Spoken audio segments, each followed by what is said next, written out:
Buenas tardes a todos nuevamente.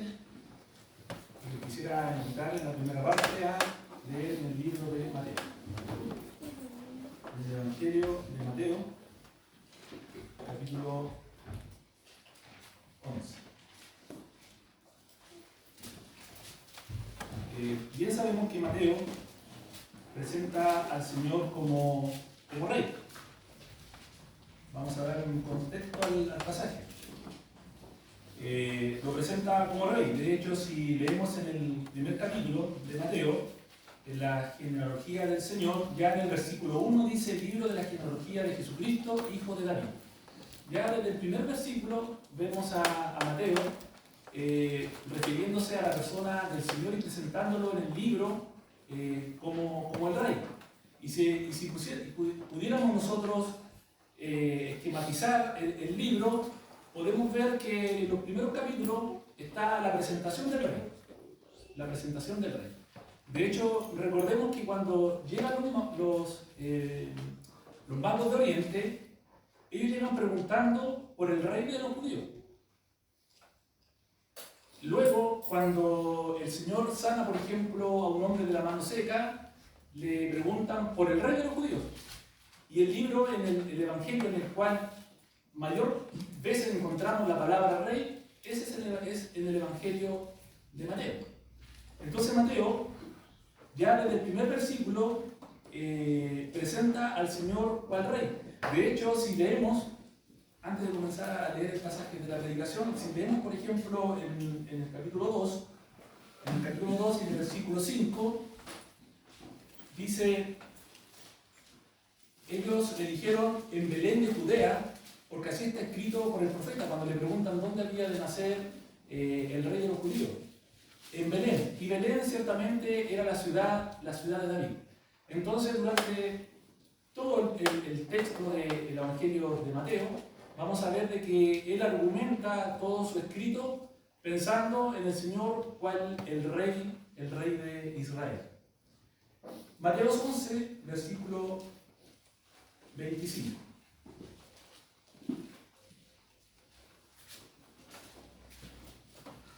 El contexto de este pasaje, si lo unimos con los otros evangelios, es el siguiente. El Señor envía a 70 discípulos a predicar el evangelio a las ciudades de Israel. Y luego de un tiempo, estos 70 discípulos regresan donde el Señor, en donde le cuentan las cosas que habían sucedido. Y ellos venían bien gozosos, venían bien alegres, porque dentro de las cosas que ellos habían realizado, habían hecho milagros. Ellos tenían la posibilidad de sanar a enfermos, dar vida a ciegos, hacer hablar a mudos, resucitar a muertos. Y en ese contexto, este pasaje aparece en las Escrituras, luego del regreso de los 70 que fueron enviados. Dice el versículo 25: en aquel tiempo, respondiendo Jesús, dijo: te alabo, Padre, Señor del cielo y de la tierra, porque escondiste estas cosas de los sabios y de los entendidos, y las revelaste a los niños.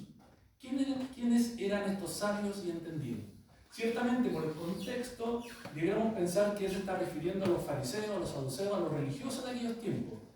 Y cuando dice que escondiste estas cosas, ciertamente quizás se está refiriendo a los milagros, a las cosas que él viene haciendo antes de este mensaje, en los capítulos anteriores. Los primeros 4 capítulos, yo les decía de que está la presentación del Señor como el rey. Desde el capítulo 5, en donde vemos la bienaventuranza, está la presentación del mensaje del rey. Vemos la presentación del rey, después del capítulo 5 vemos la presentación del mensaje del rey. Y luego, desde el capítulo 8, vemos el poder del rey, en donde el Señor ya comienza a hacer los milagros que nosotros podemos ver. Y acá, en el versículo 25, dice que el Señor escondió estas cosas de los sabios y de los entendidos, de los fariseos, saduceos y religiosos, y se las revelaron a los niños. Leyendo, no es necesariamente hay que pensar de que él se está refiriendo a niños, como los niños como la Biblia, sino que se refiere más que nada a hombres que deben tomar la palabra del Señor y ponerla en su corazón como si fuera un niño, sin condiciones. Por eso dice que este mensaje fue escondido para los sabios y entendidos y revelada a los niños, a hombres que con sinceridad se acercan a Dios. Versículo 26. Sí, Padre, porque así te agradó. Todas las cosas me fueron entregadas por mi Padre, y nadie conoce al Hijo sino el Padre, ni al Padre conoce a alguno sino el Hijo, y aquel a quien el Hijo lo quiere revelar. Venid a mí, todos los que estáis trabajados y cargados, y yo os haré descansar. Llevad mi yugo sobre vosotros y aprended de mí, que soy manso y humilde de corazón, y hallaréis descanso para vuestras almas, porque mi yugo es fácil. O también podríamos decir agradable, porque mi yugo es agradable y ligera mi carga. Pensemos el contexto de aquel tiempo. En el capítulo 11, un poco antes, en el versículo 18, dice, porque vino Juan, que ni comía ni bebía, y ¿qué decían los fariseos, los religiosos? Demonio tiene. Y el Señor, que comía y bebía, ¿qué decían de él? Es un comilón. Así de dispersos eran los fariseos y los saduceos. Y en ese contexto, los judíos llevaban una carga y un trabajo que muchos de ellos no podían llevar. De hecho, en el versículo 12, si leemos el capítulo 11, el versículo 12 dice que los cielos sufren violencia. ¿Por qué sufren violencia? Capítulo 23. Leamos el capítulo 23.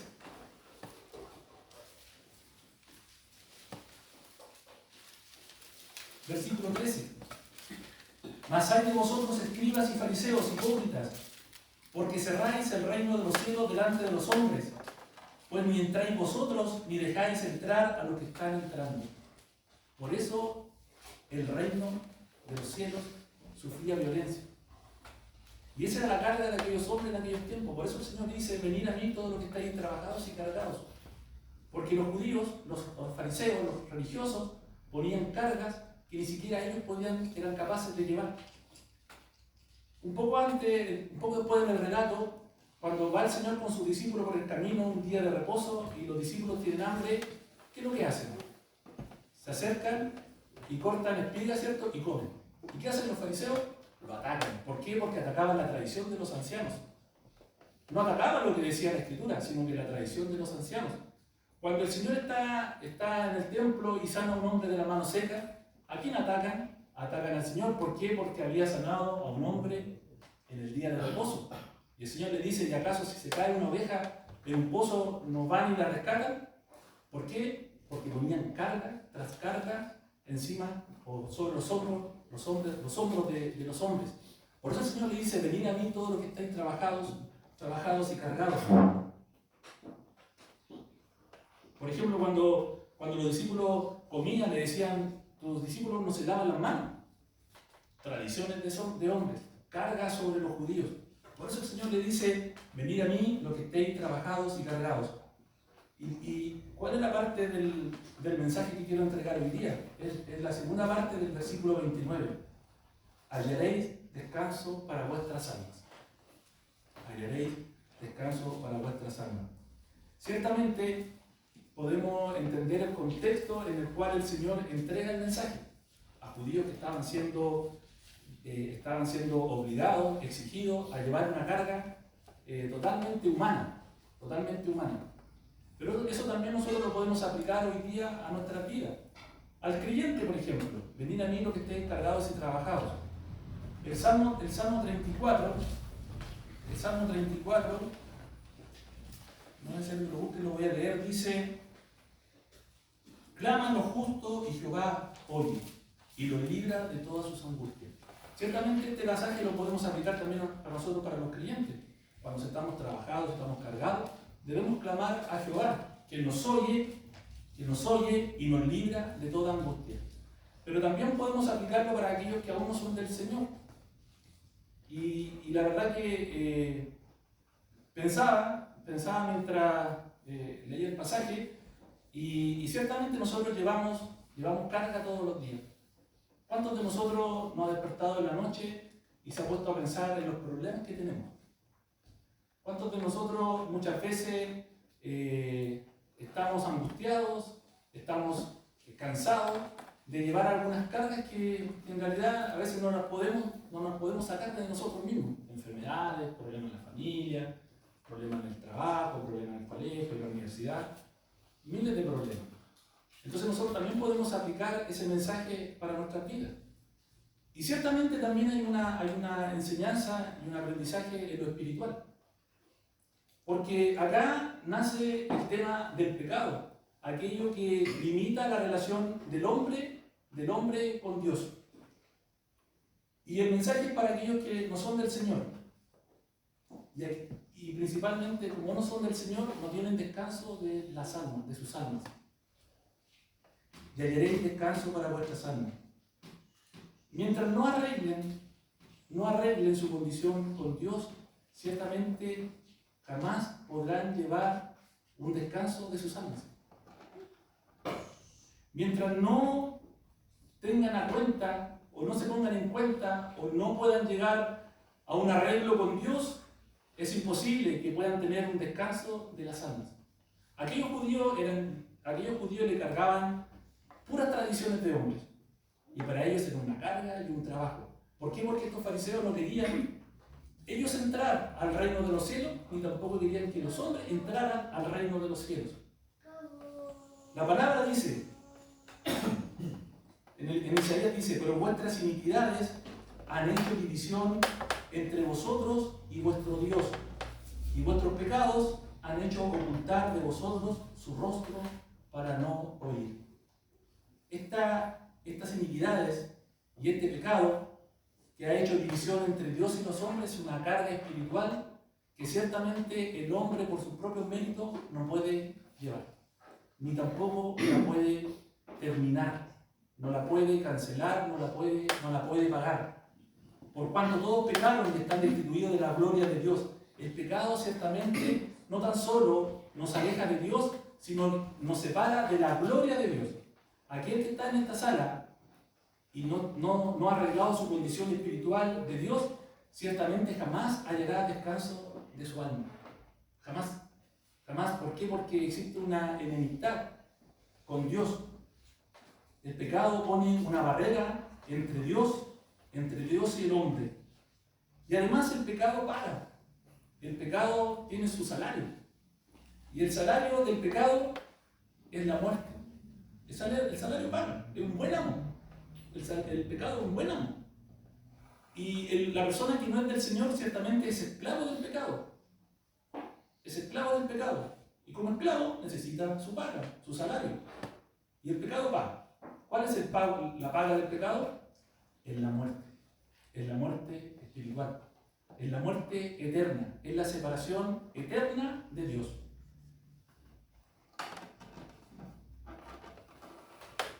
Pero acá está el mensaje del Evangelio, la buena noticia. La buena noticia de que el Señor por amor vino al mundo.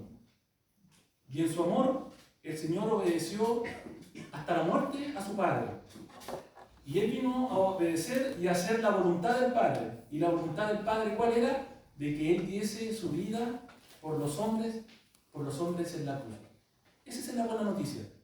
De que Él vino a efectuar la purificación de nuestros pecados en sí mismo.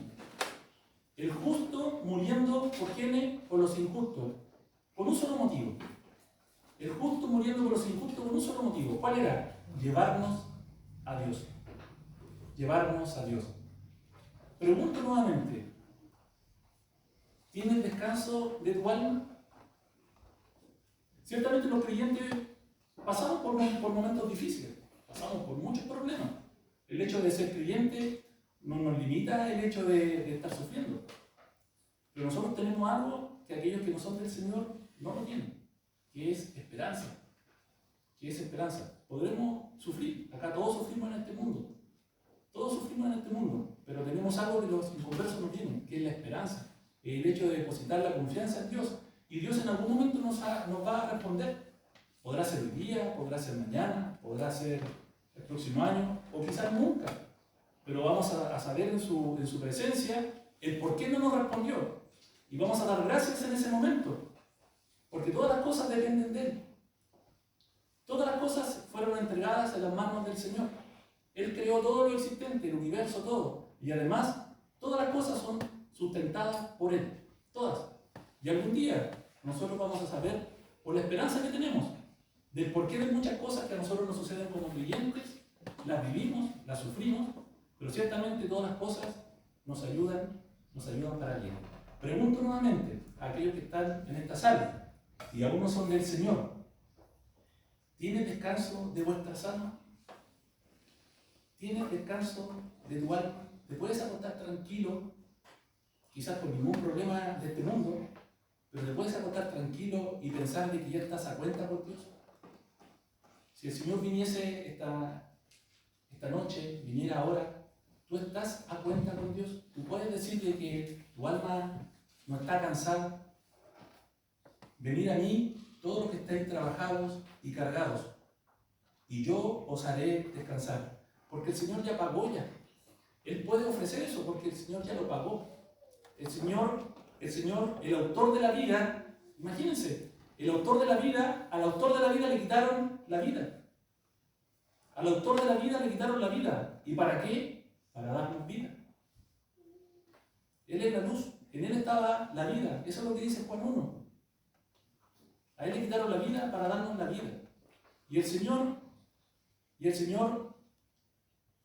dice un poco más adelante en Mateo, de que Él es manso y humilde de corazón.